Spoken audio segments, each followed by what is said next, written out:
You don't realize it at first, but there comes a moment when what happened to you stops feeling like something you're still inside of and starts feeling like something you finally stepped out of. You already sense it. Something inside you has quietly registered a shift, like an internal signal you don't fully explain but can't ignore. It comes from that place you withdrew into when everything fell apart, when they broke your trust and walked away as if you meant nothing. That place remembers. Something has changed. Not in you in the way people usually assume, though you have changed in ways no one else can see, but in them. And deep down, under the exhaustion, under the grief, under all the nights you spent questioning your own memory, your own judgment, even your own sanity, there has always been a part of you waiting for this. Not from anger, not from wanting payback, but from something older, something certain. Because on some level, you always knew what was real, even when you were being made to doubt it. Now it feels like things are finally catching up. This isn't random that you're here right now. Anyone drawn to this understands a kind of experience that most people would struggle to even imagine from the outside. You weren't just misled or disappointed. You were slowly broken down. Your emotions were twisted until you questioned them. Your memories were challenged until they felt unreliable, and your sense of self was made to feel unstable. You gave someone your trust, your openness, the most vulnerable parts of you, and instead of protecting them, they used them. They turned your care into something they could benefit from. They turned your pain into control.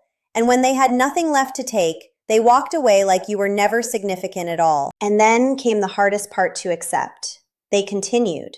They appeared fine. They found new attention, new stories, new people who only saw the version of them they wanted to project. And somehow, they managed to rewrite the past in their favor, placing themselves as the victim and you as the problem. Meanwhile, you were left trying to understand how someone capable of that could look so unaffected. But unaffected is an illusion. Calm is not healing. Moving forward is not freedom. And what looks like ease on the surface can still hide something unstable underneath. If this is resonating, if something in you is tightening or recognizing itself in these words, then stay with this moment. What you lived through was not small. It reshaped your internal world in ways that most people would never recognize from the outside. Before going further, there is something important here. If you're finding clarity in this message, take a moment to stay connected to it. Subscribe if you want to continue following this kind of content, not as a number or a metric, but as a way of reminding yourself that your experience is real and that you're not alone in trying to make sense of it. People who have been through similar patterns come here because they're finally finding language for what they couldn't explain before. They're finding clarity where there was confusion. Now, stepping deeper into this, there is something operating beneath human behavior that most people never consciously notice. It doesn't respond to image or charm. It isn't influenced by storytelling or performance. It simply reflects reality as it is, without adjustment. And over time, what someone builds through deception or manipulation begins to carry its own weight. The person who hurt you isn't outside of that process. No matter how convincing they seemed, no matter how easily they moved through new environments or relationships, something has been accumulating underneath it all. Every rupture they caused, every person who eventually pulled away, every bond that collapsed quietly in the background, it all adds pressure over time. And that pressure eventually shows. One of the first signs is subtle. The performance starts to weaken. What once looked effortless begins to require more effort. The image they present doesn't land as smoothly as it used to. Small inconsistencies appear. Stories don't align the way they once did. Their reactions become less controlled. Moments of irritation breaking through where calm used to be. Coldness slipping out where warmth was expected. Or sudden shifts in tone that don't quite match the situation. It's not always dramatic at first, but it becomes harder to hide. And over time, the gaps in the performance become more noticeable. Not because others suddenly change, but because maintaining the illusion takes more than it used to. People who once stood up for them begin to fall silent. Supporters drift away in ways that aren't always obvious at first. The structure they spent years building around their image starts to weaken, and the cracks become harder to ignore. You may not witness it directly. You might only hear fragments through mutual connections, small pieces of information that don't fully add up at first. Or you might notice strange moments, an unexpected late-night message after long silence, or sudden attempts to reappear in your awareness as if nothing happened. There can also be a shift in how they present themselves publicly. More posting, more explaining, more visibility that feels less like genuine confidence and more like urgency. Because real confidence doesn't need constant reinforcement. It doesn't need to be broadcast or validated at odd hours. When that starts happening, what you're often seeing isn't stability, it's strain. A system trying harder to hold itself together. And underneath it all, there's something most people misunderstand about this dynamic. The harm they caused others is rarely processed in a healthy way. Instead of being felt, reflected on, and integrated, it gets pushed aside, stored, avoided, packed away in a mental space they refuse to fully access. But nothing unprocessed stays weightless. Over time, those buried experiences accumulate. Every broken connection, every person who eventually stepped back, every relationship that ended in confusion or distance. It all adds up in ways that can't be fully controlled. And eventually, the effort required to maintain the same outward image becomes heavier than it used to be. That's when the performance starts to lose its ease. What once appeared natural begins to feel managed. Contradictions slip in more often. The story doesn't always stay consistent. Emotional reactions become harder to regulate. Moments of irritation where there should be calm, emotional distance where warmth used to be, or sudden shifts in tone that feel slightly out of place. It isn't always dramatic. In fact, it often starts quietly. But over time, maintaining the image requires more energy than sustaining it. And that's when the strain becomes visible. As this continues, even the social environment around them starts to shift. People who once defended them may begin to withdraw. Connections weaken. Support systems that once felt stable become less certain. The structure that held their image together begins to lose cohesion. From the outside, it might show up in indirect ways. You might hear about distance growing between them and others. You might notice sudden reappearances where there was silence, or bursts of visibility that feel unusually intense compared to before. A kind of overcorrection, posting more, explaining more, trying to maintain presence in ways that feel slightly forced rather than natural. Because real security doesn't need to constantly prove itself. When it starts needing an audience to confirm its existence, something underneath is no longer steady. There's also a deeper layer to this that people often miss. Instead of fully processing what they've done or the impact of their actions, many people in this pattern tend to avoid direct emotional confrontation with it. Rather than sitting with the reality of those experiences, they compartmentalize them. But compartmentalization has limits. What gets pushed down doesn't disappear. It builds pressure over time. And as more relationships end, more trust breaks, and more people step away, that internal pressure increases. The space they once used to avoid emotional accountability becomes harder to maintain. Not because something external is attacking it, but because it's carrying more than it was ever meant to hold. This is when the internal experience shifts in a noticeable way. The outside world may still see charm or control in moments, but maintaining it takes more effort. The gaps become more visible. The reactions become less predictable. The mask doesn't disappear all at once. It starts to slip in small, inconsistent ways. And over time, those inconsistencies begin to define the pattern more than the image itself. What once felt effortless begins to feel managed. What once looked stable begins to feel like it requires constant adjustment. And what once seemed seamless starts to show strain in ways that can no longer be fully hidden. That is the universe keeping its own balance in ways most people don't notice until much later. Stay with this, because the third sign is the one that almost never gets spoken about directly. It operates below the surface, in the psychological layers that aren't visible in casual observation. But once you recognize it, it becomes impossible to ignore. They are haunted by you, not in the sentimental sense people usually associate with longing or love,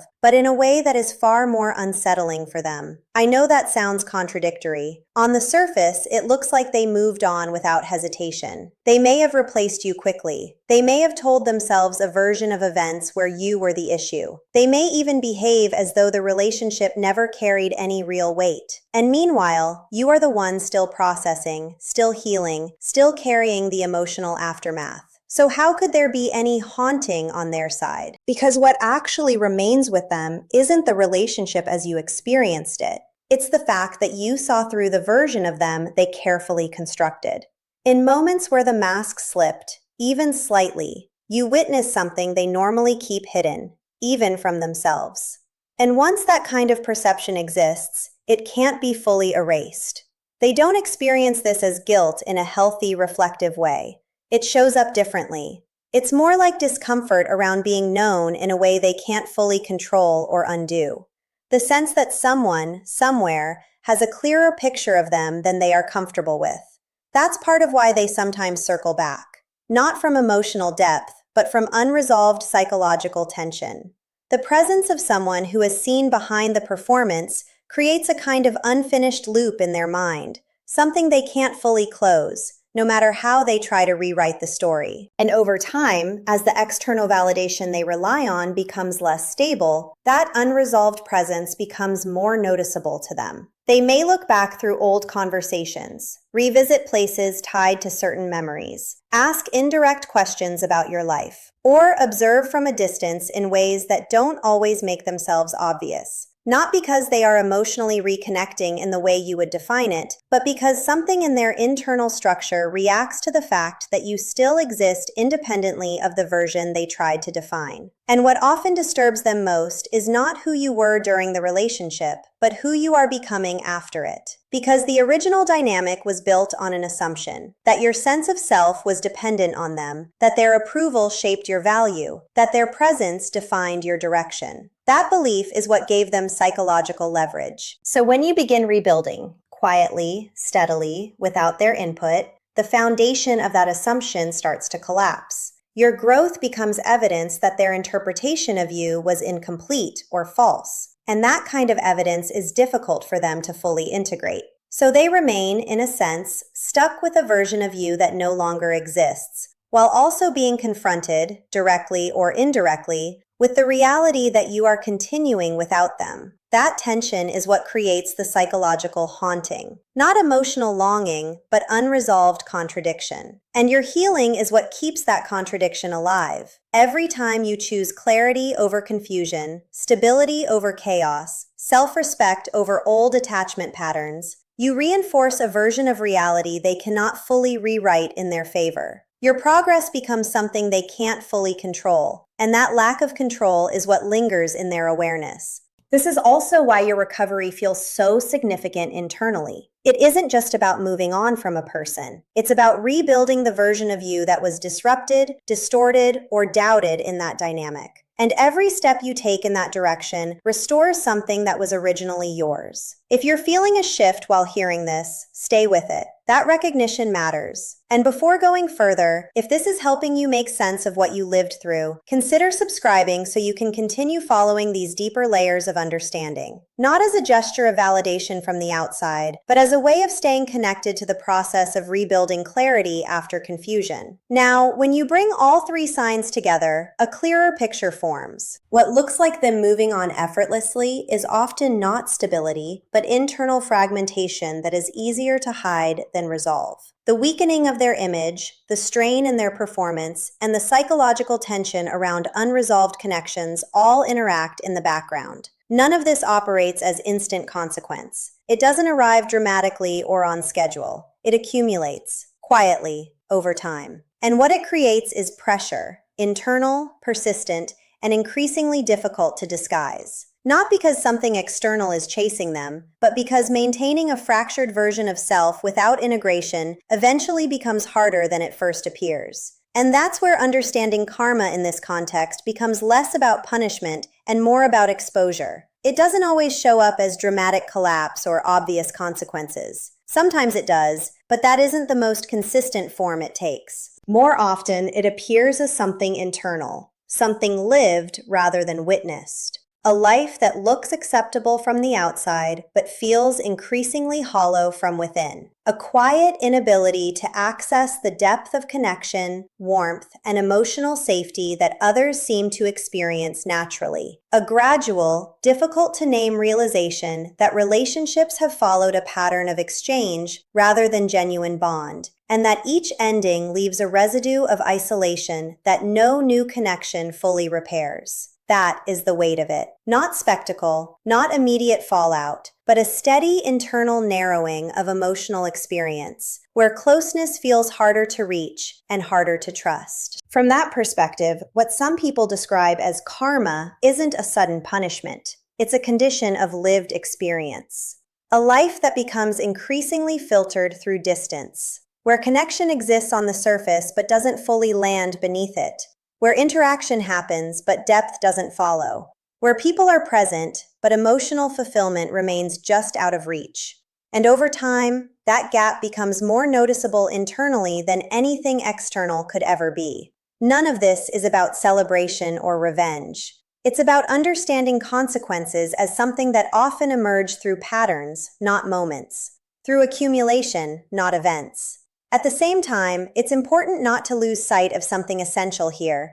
None of what happened to you was a reflection of inadequacy on your part. You weren't weak for investing deeply. You weren't naive for trying to understand, or for believing in the connection as it presented itself at the time. You responded like a person capable of sincerity in a situation where sincerity wasn't being met in the same way. That mismatch is painful, but it isn't a flaw in you. What happened is better understood as an imbalance in capacity for emotional reciprocity, not a deficiency in your worth or perception. And the fact that you're able to look back now and seek clarity about it matters. That shift, from confusion toward understanding, is often where real recovery begins. Not because everything suddenly makes sense, but because you stop abandoning your own perception of reality in order to preserve someone else's version of it. That change doesn't happen all at once. It tends to show up in small, ordinary moments first.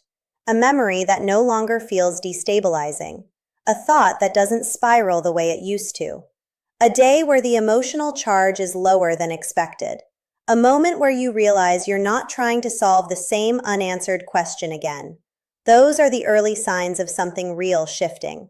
And as that continues, the story you were pulled into begins to lose its grip, not because it's been forcibly erased, but because your attention is no longer anchored to it in the same way. What remains is your own life, returning slowly to center. So when people talk about karma in this context, it's often more useful to understand it less as a force targeting someone, and more as the natural outcome of how certain patterns of relating to others tend to echo over time. But even that framing shouldn't become the focus. The focus is you coming back to yourself, because that is the part that actually changes your life. And it's already happening. And this is where everything comes back to what actually matters. Not the story you were pulled into, not the confusion they left behind, not the attempts to make sense of someone who was never operating from the same emotional place you were. All of that takes energy, and at some point, that energy becomes too expensive to keep spending. What begins to matter instead is something quieter, but far more real. Your return to yourself. Because healing from this kind of experience is not just about understanding what happened. Understanding helps, but it isn't the destination. The deeper shift happens when your inner world stops revolving around them at all. When your thoughts no longer automatically reach back to reinterpret, decode, or emotionally reopen what they did. When the past is still remembered, but no longer actively lived. That is the real turning point. Not when the memory disappears, but when it loses its authority over your present. And that shift doesn't come through force. It doesn't come through trying to move on faster or demanding closure from something that was never designed to give it. It comes slowly, through accumulation in the other direction. Through moments where you choose yourself without even realizing it's a choice anymore. Through days where your nervous system stays a little calmer. Through conversations that don't spiral back into old pain. Through silence that doesn't feel like abandonment anymore, but like space. At first, those moments feel small, almost unimportant, but over time, they start to define your direction more than the past ever did. And something else begins to happen alongside that. The version of you that existed before all of this slowly starts to reemerge, but not in the same form. You don't go back to who you were. You become someone who carries awareness you didn't have before, but without the distortion that came with it. Stronger, yes, but more importantly, clearer. Less willing to abandon yourself in order to understand someone else. That clarity is what makes everything else lose its grip. Because the most damaging part of what you went through was never just what they did. It was the way it made you question your own internal signals, your perception, your instincts, your emotional reality. Healing restores those things. Not perfectly, not instantly, but steadily. And every time you trust yourself again in a small way, something inside you realigns. And as that realignment continues, the emotional weight you once carried begins to lift. Not all at once, but in layers. First, the confusion softens. Then the urgency fades. Then the need for answers weakens. And eventually, what remains is a kind of stillness you didn't think you'd reach again. From that stillness, everything looks different. Not because the past changed, but because your relationship to it did. And this is also where the idea of karma loses its emotional charge. Not because you stop believing in accountability or consequence, but because you stop needing external outcomes to validate your internal healing. You no longer require the story of what's happening to them in order to feel at peace with what happened to you. That is freedom in its most stable form. Because freedom isn't the moment they understand. It isn't the moment they regret. It isn't even the moment they change. Freedom is the moment your inner world stops revolving around any of that at all. And when you reach that place, you begin to realize something that was true all along, even when it didn't feel like it. Your life was never meant to be paused inside someone else's pattern. It was always meant to continue beyond it. So you don't carry this forward as a wound anymore. You carry it forward as experience that has already done its work. Something that shaped you, but no longer defines you. Something you remember, but no longer return to for direction. And slowly, without needing to force anything, your attention returns to what has always been waiting for you in the background. Your own life, your own growth, your own quiet becoming. Not as a reaction to what happened, but as a continuation of who you are. And from there, everything else finally starts to settle where it belongs.